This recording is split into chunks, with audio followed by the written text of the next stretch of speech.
मनुष्य जन्म लेते ही रोता क्यों है, इसके पीछे एक ऐसा रहस्य छिपा है जिसे सभी नहीं जानते। अगर जान लिया तो अपने भाग्य के निर्माता आप स्वयं बन सकते हैं, अपने जीवन के दुहक दूर कर सकते हैं, मोह माया से हटकर राधा नाम जाप में अपना ध्यान केंद्रित कर सकते हैं।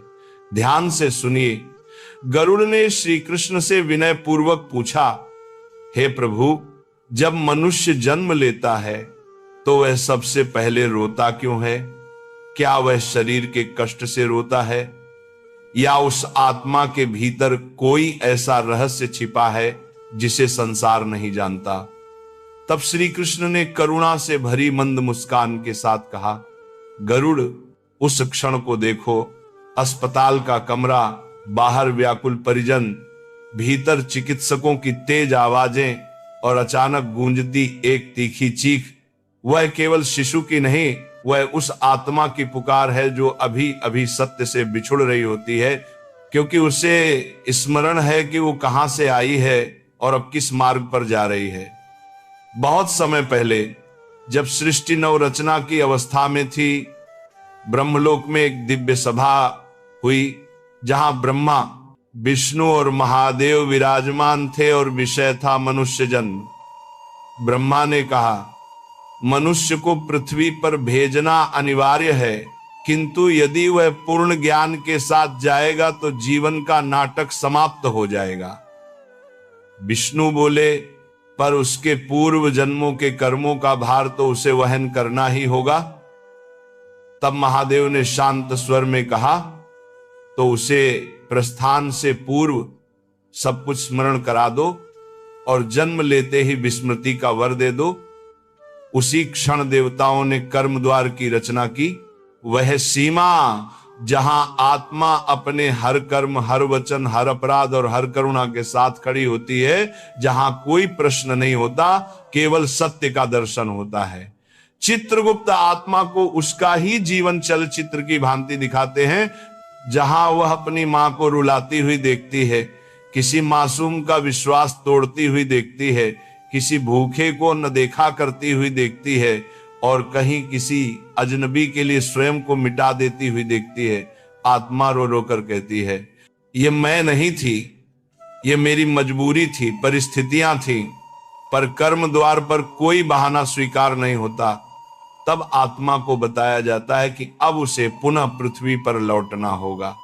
यह सुनते ही आत्मा कांप उठती है, क्योंकि उसे स्मरण आता है कि पृथ्वी पर सुख क्षणिक है और दुख अथाह, जहां बिछोह है, रोग है, अपमान है, असफलता है और अंतहीन अकेलापन है।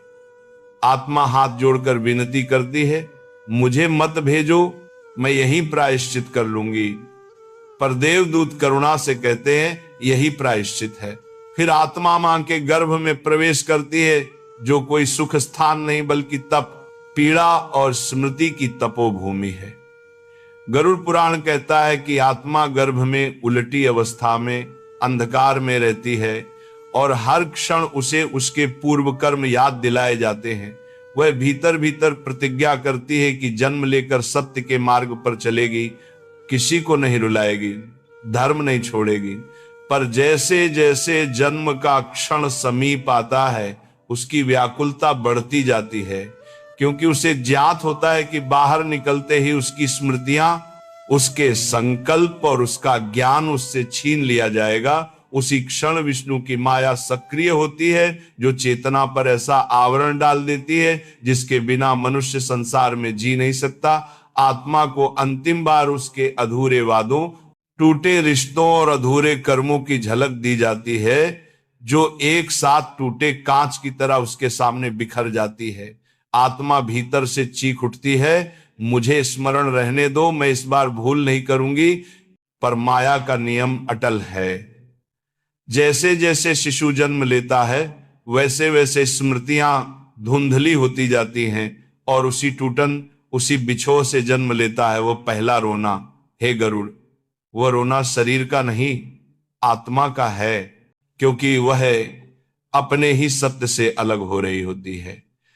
योग वशिष्ठ कहता है कि जन्म के क्षण आत्मा सर्वाधिक जागरूक होती है और वही अधूरी जागरूकता उस रोने के रूप में बाहर आती है। समय बीतता है, माया की परतें चेतना को ढक लेती हैं और वही आत्मा हंसना सीख लेती है, पर वह हंसी आनंद की नहीं, विस्मृति की होती है। यहीं से मनुष्य का संघर्ष आरंभ होता है, क्योंकि जो सच जानकर रोया था वही सच भूलकर जीवन जीता है। संतों ने कहा है कि संसार में सबसे दुखी वही लोग होते हैं जो हर समय हंसते हैं, क्योंकि उन्होंने अपने भीतर के रोने को मार दिया होता है। नवजात का रोना यह स्मरण कराता है कि जीवन कोई उपहार नहीं बल्कि एक उत्तरदायित्व है, अपने कर्मों को सुधारने का अवसर है। यही कारण है कि जीवन के मध्य में मनुष्य को अकथनीय शून्यता अनुभव होती है, क्योंकि भीतर वही आत्मा फिर से जागना चाहती है, फिर से रोना चाहती है। ध्यान और साधना का उद्देश्य कोई नया ज्ञान पाना नहीं, बल्कि उसी पहले रोने को समझना है। जिसने उस रोने का अर्थ समझ लिया उसके लिए मृत्यु भी भय नहीं, शांति बन जाती है। प्रश्न यह है कि क्या मनुष्य आज भी अपने भीतर उस रोने को सुन पाता है, या उसने भी संसार की तरह उसे चुप करा दिया है? क्योंकि जिस दिन मनुष्य उस रोने का अर्थ समझ लेता है उस दिन कहानी समाप्त नहीं होती, बल्कि उसका वास्तविक जीवन आरंभ होता है, चेतना के साथ, बोध के साथ और सत्य के साथ। गरुड़ ने श्री कृष्ण से एक और प्रश्न किया, हे प्रभु, यदि आत्मा जन्म लेते समय इतना जानती है, इतना रोती है, तो फिर कुछ लोग जीवन